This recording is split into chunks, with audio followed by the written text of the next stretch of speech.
Un cordial saludo a las personas que sintonizan este canal. Como siempre, un placer saludarles. Les habla Ivo Hernández y aquí venimos con más análisis sobre diversos textos, diversos libros, comentarios y reseñas. Hoy tenemos un libro que recoge un debate, pero este debate que sucedió exactamente hace unos 220 años, sucedió exactamente en 1796, 1797, tiene una vigencia absoluta. Es decir, es un debate que mantiene dos posiciones completamente antagónicas y que se excluyen mutuamente. Es decir, si usted asume una, no puede asumir la otra. Si asume la otra, no puede asumir la una. Es decir, se van a ver aquí disposiciones sobre un concepto muy interesante que nos involucra a todos los seres humanos, y el tema fundamental va a ser la mentira. ¿Existe un derecho a mentir? ¿Tienen las personas esa potestad de mentir sobre algo? El tema es mucho más complejo de lo que parece. Usted puede pensar que una mentirilla blanca, decir simplemente una falsedad, es algo en lo cual, o disfrazar la realidad, como pudiera utilizarse el eufemismo, es algo necesario en algunos momentos para atenuar consecuencias que pueden ser negativas, etcétera, etcétera.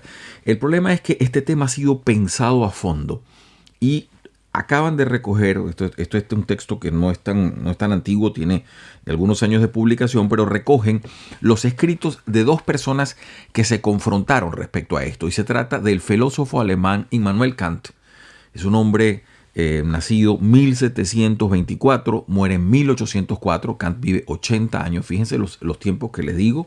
Es 1724, muere en 1804, una época interesantísima. Además, lo captura ya al final de su vida todo el tema de la Revolución Francesa, que él va a conocer desde lejos, porque es un sujeto que nació, vivió y murió en un pueblito, una ciudad pequeña que se llamaba Königsberg, en Prusia.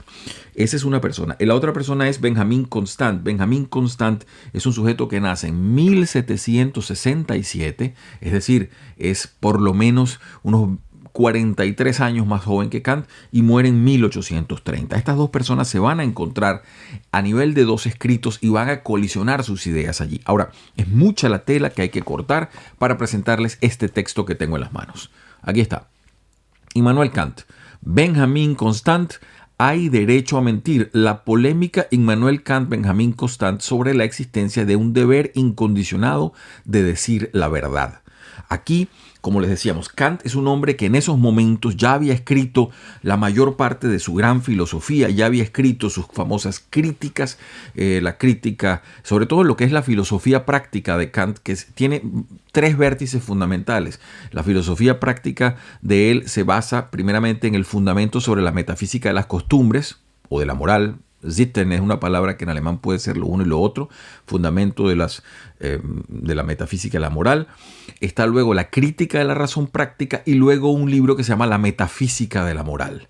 Entonces, en esos tres diagrama Kant todo lo que debe ser la filosofía práctica del ser humano. Tenía ya pues buena parte de todo eso tras de sí. El tema de la mentira lo había abordado en diversas oportunidades. Bajo su percepción, la mentira es la mayor traición que un sujeto puede hacerse a sí mismo. Es un deber moral decir la verdad. El sujeto, él tiene un argumento sumamente extenso, vamos a tratar de abordarlo. Benjamin Constant, un sujeto que nace en 1767, es un sujeto que tiene, en el momento en que la Revolución Francesa está en su máximo apogeo, es un sujeto que escasamente tendrá veintitantos, no llega a la treintena, le topa todo aquello. Él vive la época del terror en Francia, la vive y la sobrevive, que no es poca cosa, sobre todo cuando vemos que en aquellos tiempos, precisamente la llamada así época del terror, la Revolución Francesa desató una hecatombe de homicidios entre una cantidad de sujetos y unas clases políticas que se desguazaron entre ellas, y la guillotina no se daba abasto, decapitando personas prácticamente a diario por cualquier sin razón. Entonces, este sujeto, Benjamin Constant, publica un texto y cita a Kant. Allí empieza todo esto. Este libro que les presento, además de la polémica Kant y Constant, tiene un prólogo de Gabriel Albiac, el filósofo Gabriel Albiac, filósofo español. Ahora, también Albiac aquí presenta sus argumentos muy a favor de Constant. Gabriel Albiac se sustenta básicamente en él tiene dos vértices grandes, o tres pudiéramos decir, para apoyarse en su argumento. Cita, por supuesto, a Vladimir Yankelevich, que es un autor que parece conocer muy bien, con su Tratado de las Virtudes, lo cita extensamente. Vamos a ver si lo podemos discutir acá y colocar también sobre la mesa. Cita, obviamente, como es un sujeto que presenta una postura en cierta manera anti-ilustración, ya vamos a argumentar eso un poquito mejor, se apoya claramente en Spinoza, es obvio que lo haga así, y luego para vincular unas tesis contra el idealismo alemán se apoya en las tesis del filósofo español ya fallecido Gustavo Bueno, un hombre que dijo en El mito de la cultura, El mito de la izquierda, tiene una cantidad de obras en donde él argumentaba que una de las sustancias fundamentales del idealismo es terminar en terribles situaciones, como por ejemplo puede ser de toda aquella fantasía de una historia guiada, terminamos en lo desastre de los campos de concentración. Esto puede sonar aparentemente disparatado, dislates, pero no lo es. Hay una muy clara coherencia tanto en el prólogo de Albiac y sus argumentos, que uno puede compartir o no, como luego la presentación de la obra de Kant y de Constant en torno al tema de la mentira. Entonces, vamos a pasar, repito, como tema fundamental a entender qué sucede aquí. La variable independiente que trata de explicar mucho de las posturas acá es el tema de la mentira, por supuesto, y la moral. Un condicionante fundamental es la Revolución Francesa. ¿Por qué la Revolución Francesa? Porque la Revolución Francesa usted puede verla, si quiere ser absolutamente pragmático o en cierta manera cínico, usted puede decir, mire, allí sucedieron una cantidad de años en los cuales no hubo buenas cosechas. Luis XVI tenía una administración bastante lamentable en algún sentido, no se manejaron las cosas bien, había insatisfacciones en diversas capas sociales, explotó la situación y esto se desbordó en manos de unos sujetos que luego empezaron a aplicar algún tipo de medidas, etcétera. Usted puede verlo así o puede darle un metasignificado. Hay interpretaciones marxistas, por ejemplo, de lo que sucedió allí, hay interpretaciones estructurales, en fin, hay una cantidad de posibilidades. Kant y los filósofos del idealismo alemán ven en el caso de la Revolución Francesa como algo que ellos ya habían predicho, es decir, como ¿cómo les pudiera decir? Creo que lo pudiéramos decir, la revolución sería como una especie de síntoma empírico de una ley moral universal que se está materializando, para ponérselo más o menos en claro. Es decir, hay una ley moral en donde la humanidad, en el sentido del devenir histórico, tiene un sentido como si fuese un vector, se dirige hacia un proceso evolutivo de crecimiento, de mejoría, y entonces esta revolución lo que hace es una especie de catalizador, de acelerador de los eventos para llevar a la humanidad a un estrato superior. No está tan lejano, por ejemplo, de lo que va a suceder cuando Hegel ve la batalla en Jena y declara el fin de la historia diciendo, bueno, señores, aquí lo que toca ahora es expandir esta cantidad de derechos que el Código Civil Napoleónico nos está ofreciendo y que eliminan ya las situaciones de dicotomías posibles entre una sociedad para llevarnos a un universo más abierto de posibilidades dentro de los derechos del ciudadano, en fin, todo aquello. Estoy, por supuesto, y si usted conoce este tema, estoy de alguna manera tratándolo someramente. No puedo expandirme. Cada uno de estos tópicos amerita una deliberada sustanciación, porque son categorías que estos filósofos trataron de exponer claramente. Es decir, lo que le digo que planteó Kant en la Revolución Francesa y cuando la vio, entonces por supuesto lleva toda una retahíla de ideas o la conlleva. En el caso de Hegel es lo propio, es decir, le estoy resumiendo aquí lo que luego, por ejemplo, Alexandre Kojev en el siglo XX va a agarrar para sustentar su tesis del fin de la historia y todo aquello.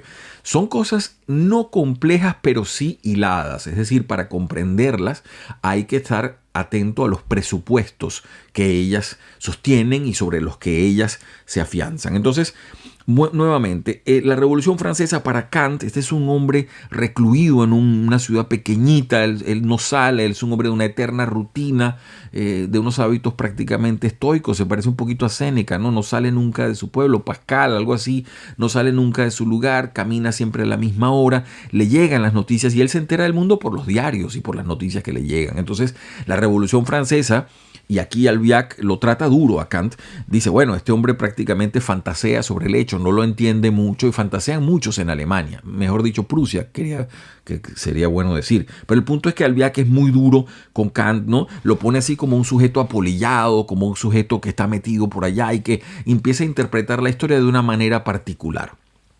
No le falta razón, hay que decirlo. Es decir, a mí me parece exagerada su postura, muy propia de esos muchachos del 68 que se declararon así como con la antorcha a venir a iluminar el mundo cuando no todo el mundo les estaba pidiendo luz. Pero sí, se puede decir eso de Kant. Lo que pasa es que Kant fue eso y un poco más de cosas. Entonces, repetimos, la Revolución Francesa como ese síntoma allí. También para hablarnos, porque Albiac se ve muy familiarizado con la literatura francesa, empieza por supuesto a citar una cantidad de autores que son seminales para comprender este momento. Uno de ellos quizás sería el libro, se puede decir, ¿no? O uno de los grandes libros son las Memorias de Ultratumba de Chateaubriand, que nos narran ese proceso turbulento. Vamos a tratar de citarlos. Entonces, toda esa situación está ya como una especie de magma ebulliente cuando en el 1796, habiendo ya pasado lo peor del terror, Constant lanza un escrito. Tengo acá justamente el nombre de la publicación porque no me venía el nombre como él lo pone. Es un nombre en francés. Creo que lo tengo en alguna. Dice acá, publica en un panfleto, correcto. Es un panfleto, está en francés, yo lo traduje, se llama De las reacciones políticas. Él publica en este panfleto una cita de Kant. Es una cita mal hecha, es decir, lo primero que hace es que cita mal a Kant. Pero lo interesante es que él publica eso y Kant, que es un sujeto ya bastante mayor, está sobre los 70 y tantos años, se engancha con esto. Es decir, en lugar de decirle, mire, esa cita está mala, usted está perdido en el espacio, esto no es lo que yo dije. No, Kant se engancha en la polémica y le responde. Y hay que decir algo muy interesante, Albiac también lo cita acá y lo pone con profusión de argumentos, y es que Kant patina completamente en el argumento. Él trata de llevarse el tema de la necesidad de mentir, publica un texto justamente que se titula, en alemán se llama, lo voy a tratar de traducir porque dice, über ein vermeintliches Recht aus menschlicher Liebe zu lügen, sería como sobre el supuesto derecho de mentir en razón de amor a la humanidad. Y ahí utiliza él un ejemplo que lo ha perseguido hasta hoy como un mal ejemplo. Es decir, él pone el caso de un sujeto que está, se los voy a simplificar porque lo pone con un amo y un sirviente. Yo lo voy a poner un poquito más sencillo. Imagínese usted que está un sujeto en una casa, en su casa, y tiene una persona que la está protegiendo y viene un asesino que quiere matar a esa persona y le toca la puerta y le dice si esa persona está allí. Entonces, ¿qué debe hacer el dueño de la casa? Debe decir que sí está allí o debe decir que no. Es decir, ¿debe mentir o no debe mentir? Entonces ahí está el condicionante. Según Kant, no debe hacerlo. Y lamentablemente para Kant, el siglo XX validaría esa situación miles de veces con todas las personas que les tocó esconder a judíos perseguidos cuando venía el nazismo a perseguirlos y tuvieron entonces que tomar una de las actitudes, o bien la actitud que decía Constant o bien la actitud que decía Kant. Opuesto a Kant, lo que decía Constant es que no todo el mundo, de acuerdo a las situaciones o a los atenuantes, tiene derecho a la verdad. Entonces aquí repetimos, son dos trenes que colisionan y es muy importante que usted no se deje llevar por ninguna pasión, sino que trate de mantener la sindéresis del intelecto para saber qué aplicaría o qué razón usted consideraría como la más válida. Estos no son disparates lo que estamos hablando, son cosas bastante serias y que han tomado mucha tinta de parte de diversos pensadores. Incluso hasta el día de hoy se rebate duramente una u otra postura. Entonces paso ya a darle la palabra. El comienzo de Albiac es muy interesante en el estudio preliminar porque él dice algo, yo no me atrevo a decir que esto sea exactamente así, pero él lo escribe bien, eso hay que decírselo. Dice, uno dice a otro, miento, y enuncia lo imposible. Así nació la filosofía en Grecia, o así narraban los atenienses que nació, en la enunciación de aquello que, al ser dicho, se aniquila. Bueno, obviamente si usted dice miento, entonces uno dice, bueno, no estás mintiendo si dice que está mintiendo. En fin, se presta todo aquello. Yo no me atrevo a decir lo que dice Albiac aquí. Yo pensaba que la filosofía tiendo más a creer la hipótesis de los físicos y de los originales, que era que la filosofía había nacido del asombro, no tanto de la mentira. Pero si él lo dice, él sabrá por qué lo dice. Sigo adelante entonces. Aquí es muy interesante porque él cita a un autor que dice haberlo leído muy de joven y lo cita extensamente, que es el filósofo francés, judío francés, Vladimir Yankelevich. Vladimir Yankelevich es un sujeto que tiene una obra En música tiene bastantes cosas. Tiene también una obra sobre la ironía. Tiene en alemán existen por ahí, hay unas clases recopiladas sobre un curso que dio, creo que fue en Bruselas, sobre la moral, sobre la filosofía de la moral. Tiene varios escritos y tiene un tratado de las virtudes, y ese es justamente el que cita extensamente aquí el señor Albiac. Y fíjense ustedes, se refiere justamente a este debate en este pedacito que él lo cita. Voy a tratar, porque él lo cita extensamente, voy a tratar en razón del tiempo de hacerle solamente partes aquí a ustedes de las palabras que son más relativas al punto que tratamos. En un breve escrito de 1797, titulado Acerca de un pretendido derecho a mentir por filantropía, Kant reprocha a Benjamin Constant que haya sostenido la licitud de la mentira. El agente moral estaría obligado a decir la verdad únicamente a aquellos que tienen derecho a esa verdad. Eso es lo que decía Constant. Y a su vez, Kant plantea, la veracidad es absoluta e incondicionalmente exigible, sea cual sea el inconveniente que de ahí resulte. La metafísica de las costumbres, ese es el último libro que les decía de la filosofía práctica de Kant, daba la razón de ello. Y esa razón es que la mentira aniquila la dignidad de la persona. Cuando la persona no cree ella misma lo que dice a otro, esa persona tiene menos valor que una cosa. Entonces, allí está el argumento kantiano. Bueno, está un poquito simplificado, es más que eso, pero lo cierto es que Kant patina mal y trata de un problema absolutamente ético, lo lleva al derecho. Entonces, por supuesto, al llevarlo al derecho, el problema se simplifica y se brutaliza en cierta manera. Empieza a perder matices que son matices derivados de la política, es decir, de la realidad también y de la empiria. Entonces, fíjense ustedes, dice aquí Yankelevich con muy buena pluma, dice, todo ese purismo kantiano liquida a demasiado bajo precio tragedia y alternativa. Porque es hacer el ángel, eso de tratar a la ligera la finitud del hombre, olvidar un tanto deprisa que el hombre es un ser anfibio a la vez ángel y bestia, retenido en la zona mixta de la existencia. La necesidad de mentir para mejor hacer comprender la verdad cabe en una maldición del mismo orden que la de la dolorosa mediación del trabajo. Entonces es interesante porque él pone argumentos. Pone incluso, yo tengo partes marcadas aquí donde no estoy de acuerdo con Yankelevich. Él habla aquí incluso sobre el amor como una superverdad y todo aquello.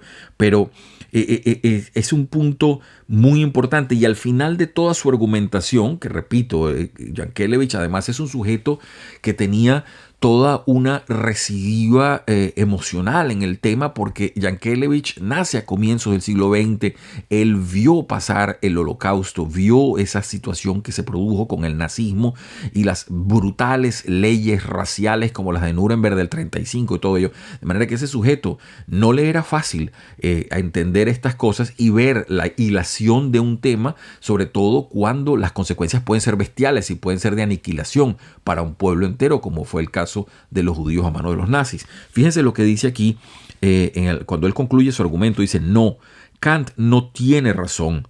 Los caníbales no tienen derecho a la verdad. La verdad no está hecha para los sinvergüenzas que sueñan con degollarla. Ciertamente la dignidad de la persona humana no admite en principio ninguna excepción, pero el deber de veracidad halla naturalmente su límite en la mala fe que pone su dialéctica al servicio de suprimirla. Ninguna verdad para los asesinos de la verdad. La verdad debe sobrevivir al precio que sea, aún impura, y si es necesario, mantenida viva mediante mentiras.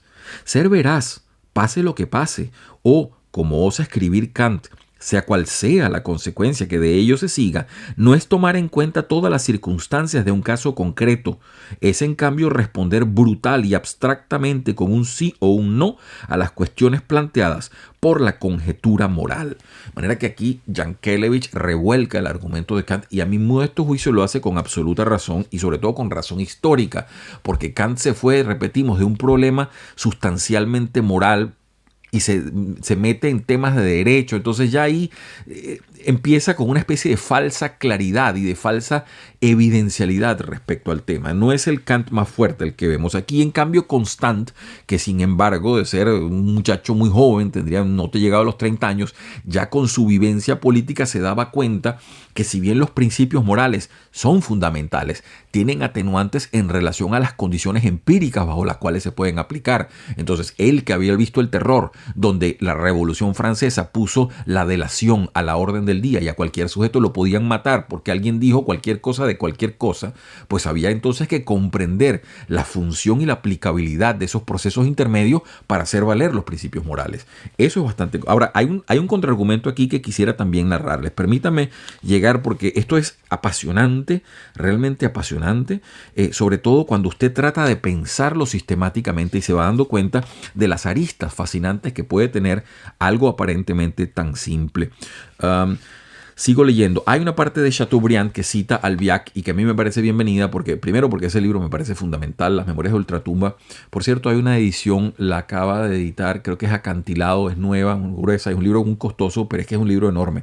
Y es una manera de ver prácticamente con una lupa los procesos de la Revolución Francesa. Les digo la cita que dice aquí: La Memoria de Ultratumba, obra maestra que inventa la prosa francesa moderna, dice Albiac, despliegan ese sobrecogedor panorama épico. Bueno, eso es la prosa moderna francesa, yo no sé, en fin, es una manera de hablar, pero dice aquí: en una sociedad que se disuelve y se recompone, la lucha de ambos genios, el choque del pasado y del porvenir, la amalgama de costumbres antiguas y costumbres nuevas, forma una combinación transitoria que no deja un instante para el aburrimiento, ¿no? Entonces, en fin, empieza a hablar todo esto y señala de ese momento tan turbulento que fue eso que nosotros rápidamente en unas palabras despachamos y que históricamente probablemente no sea un proceso tan extenso, pero que si usted lo tiene que vivir, así como nosotros vemos la Segunda Guerra Mundial fue algo que duró, fíjense ustedes, 5 años, pero eso puede haber sido la sensación para quienes lo vivieron y lo sufrieron, eso fueron siglos de angustia, de dolor e incertidumbre. En el caso de la Revolución Francesa también, es decir, la locura que embargó ese proceso de disolución de las estructuras monárquicas en Francia al paso de no se sabía que venía,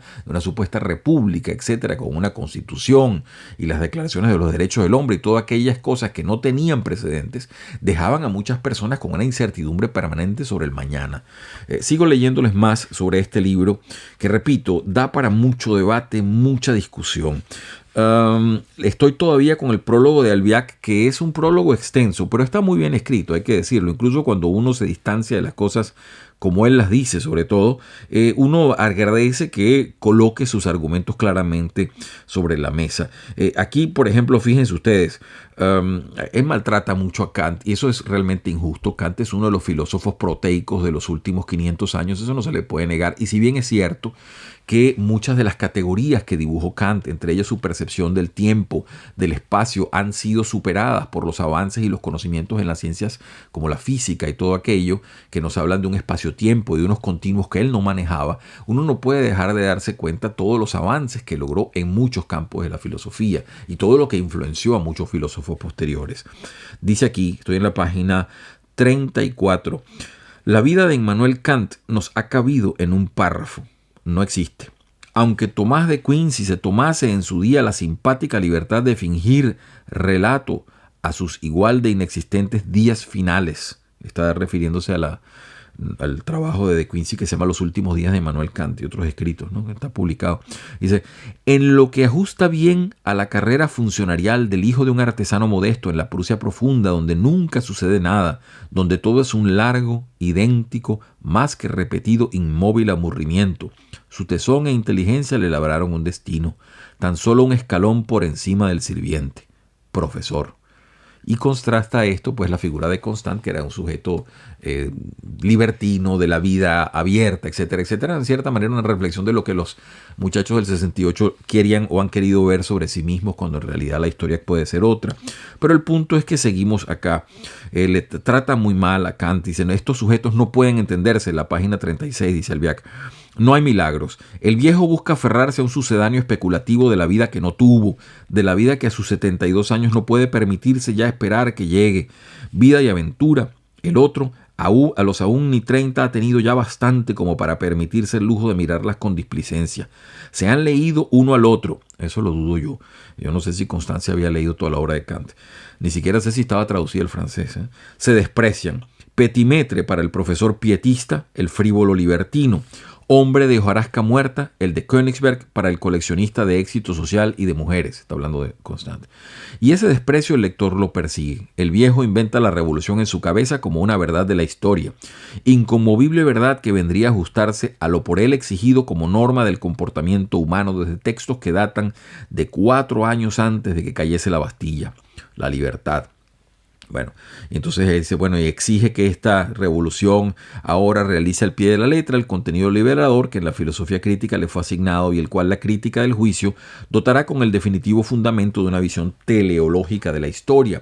Y se dicen cosas bastante interesantes, arriesgadas, sobre el idealismo alemán. Por supuesto, al reducirse, se deja mucho detalle por fuera. Una de las frases dice, los alemanes suplen la historia ausente con la fantasmagoría.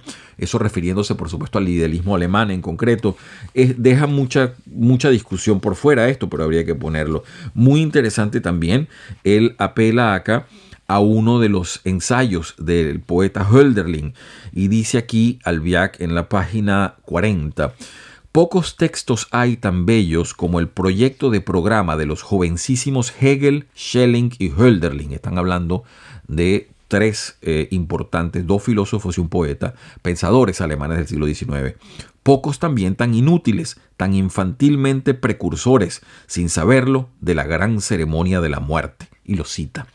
Necesitamos una nueva mitología, un más alto espíritu enviado del cielo tiene que fundar entre nosotros esta nueva religión.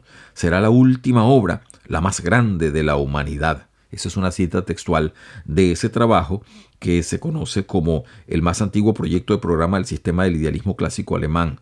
Y está allí, pues, lo publica en una traducción de Martínez Marzoa, Felipe Martínez Marzoa, en Hölderlin Ensayos. Esperamos a ver si podemos ver ese texto, pero lo interesante es que dice, estos jóvenes sueñan, pero la historia nunca pierde una ocasión de hacer de las ilusiones consagradas el vehículo de la muerte. Despertarán en Auschwitz. Esto es una cosa que, por supuesto, es un reduccionismo brutal. Es como decir que de todo esos sueños fantásticos de Marx y Hegel terminaron en el Gulag soviético, por ejemplo, ¿no? Y en los campos de concentración donde se asesinaron millones y en las hambrunas de Ucrania. También se pudiera aplicar la misma, ¿no? A ver si tenemos por una medida la otra. Pero entonces seguimos acá, donde me parece que el argumento del Albiach contra la ilustración, una cosa que después algunos posmodernos van también a profundizar. Me parece que tiene más sustancias cuando él invoca a Baruch de Spinoza, Benedicto Spinoza. Y entonces él dice, ya con mucha razón, dice, de la esperanza había escrito Spinoza en el siglo XVII, es siempre la fuente inquebrantable de toda servidumbre. El hecho de que los hombres supongan comúnmente que todas las cosas de la naturaleza actúan al igual que ellos mismos por razón de un fin, forja la artesanía de la dominación política. Y eso es una cosa bien interesante porque Spinoza es un sujeto muy descreído, una vida corta, muy intensa y un sistema filosófico muy fascinante en donde él explica estas cosas y está con un descreimiento en torno a la gente que busca darle un sentido a la historia, a la vida, a las cosas que suceden. Spinoza mantiene siempre una distancia, viendo que el discurso de la naturaleza, si lo hubiese, tiene un alfabeto y una forma de expresarse que probablemente nos trascienda. No es tan sencillo para nosotros comprender todo eso. Les leo más sobre el argumento de Spinoza porque es la parte donde me parece que Albiach logra cerrar mejor sus puntos aquí contra lo que dice Kant. Dice acá, la filosofía de la historia y con ella la teologización de lo político habrá de consumar en Kant, y así seguirá siendo de Fichte al joven Schelling y luego a Hegel, el cierre sistemático del proyecto crítico. Está hablando Albiach, ¿no? Y la filosofía de la historia no es más que la imposición a cuanto sucede de un canon finalístico. Si la filosofía es pensada como una guía para alcanzar el supremo bien humano, en la filosofía de la historia cristalizará el proyecto de hacer del curso mismo del tiempo un acontecimiento ético. Y entonces cita a Lucien Goldman y dice: el filósofo de la historia es un combatiente que lucha por una comunidad ideal, por una vida superior y auténtica. La filosofía de la historia es la tentativa y la esperanza de hallar lo incondicionado en la evolución temporal de la condición humana, lo cual es, por supuesto, casi siempre un disparate, es estar buscándole sentido a una data que realmente es arbitraria y que no siempre lo tiene para dárselo rápidamente. Bueno, volvemos al problema, repetimos, de Kant y de Constant, que era donde empezó todo y donde este prólogo tan extenso, incluso más extenso que la propia polémica, nos ha llevado, pero realmente en mano de buenos argumentos. Dice acá: ya entrando en la polémica, dice: el pasaje de Benjamin Constant que pone en marcha la polémica está redactado entre enero y febrero de 1796 y aparece como capítulo octavo de un folleto, ¿no?, dedicado a analizar los riesgos del reflejo contrarrevolucionario que sigue a la caída del terror en 1794, de las reacciones políticas se llama. Y entonces fíjense ustedes, aquí está una cita del párrafo de Constant, se los leo exactamente como lo publicó él. Por ejemplo, el principio moral que declara ser un deber decir siempre la verdad, si alguien lo tomase incondicional y aisladamente, tornaría imposible cualquier sociedad. Tenemos la prueba de ello en las consecuencias muy inmediatas que un filósofo alemán sacó de ese principio, yendo hasta el punto de afirmar que la mentira dicha a un asesino que nos preguntase si un amigo nuestro perseguido por él no se refugia en nuestra casa sería un crimen. Entonces, ese es justamente el punto que hace el argumento. Como les decía, eso no es exactamente lo que hizo Kant o lo que dijo en varios de sus textos, porque en otros textos él ya había trabajado la mentira, por qué el decir la verdad es una necesidad moral y todo aquello. Pero entonces lo interesante de esto es que Kant se engancha. Es muy curioso, y también Albiac se da cuenta de eso y dice: no existe esto lo dice Albiac, no existe en ningún texto que haya hecho público hasta ese día lo que él cita de Kant. La polémica podría haber sido cerrada abruptamente allí, pues con un seco mentis del filósofo alemán se habría acabado todo, que hubiese puesto al inhábil suizo en un espantoso ridículo. Dice: mire usted, eso que usted me atribuye en su panfleto, yo no lo he escrito. Se pelea usted con su propia fantasía. Y sin embargo, nos dice Albiac, Kant procede exactamente en sentido inverso. Lo que Constant le reprocha y que él de hecho no ha escrito, da, según cree Kant, expresión brillante a la ley fundamental de la razón práctica, que es obra de tal modo que la máxima de tu voluntad pueda valer siempre al mismo tiempo como principio de una legislación universal. Es decir, haz de cada hecho, proyéctalo como una legislación universal y ve si eso sería funcional y sostenible, y ahí te puedes dar cuenta de si es válido o no. Entonces, él cita acá los diversos puntos que ha publicado, tanto en la crítica de la razón práctica como en otros más, lo que ha hecho Kant. Y no tiene nada que ver con esa cita que le pone allí el señor Constant, de manera que está falsamente citado, pero Kant se engancha con ello para tratar de darle algún argumento. De hecho, Kant anota al leer la atribución que Constant le hace en el primer pasaje que cita algo tan sorprendente como esto, y cita textualmente a Kant y dice: confieso aquí que esto fue dicho por mí en algún lugar, pero ya yo no me puedo acordar dónde. Es decir, que el tipo asume la cita falsa, incluso como que verdaderamente la debe haber dicho, la encuentra consonante con él. Entonces, ahí está el gran problema de todo ello. Es decir, podemos mentir o no según las circunstancias. Para Kant es una traición a la dignidad y a la condición humana. Hay un punto aquí también donde Spinoza vuelve a ser, a mi modesto juicio, el baremo de toda medida y donde se sitúa el fiel de la balanza. Kant contempla el yo trascendental, dice Albiac. Constant contempla el terror, ¿no? No hay lugar de encuentro. Uno está facetando el absoluto. Los despojos que el otro cataloga son mundanos. Y entonces aquí hay un pasaje central respecto a Spinoza que cita a Albiac y dice lo siguiente: los filósofos consiguen los afectos de los cuales somos presa como vicios en los cuales los hombres caen por su propia culpa. Conciben a los hombres no tal cuales son, sino tal cuales quisieran ellos que fueran, y así, con la mayor frecuencia, escriben una sátira en lugar de una ética y jamás han concebido una política que pueda ser puesta en uso ni tenida por otra cosa que una quimera, buena para regir una isla de utopía o bien la edad de oro de los poetas, es decir, precisamente aquellos sitios para los cuales no se precisa de ella. La política es, pues, de entre todas las ciencias que pueden tener uso, aquella en la cual la teoría y práctica parecen discordar en más alto grado.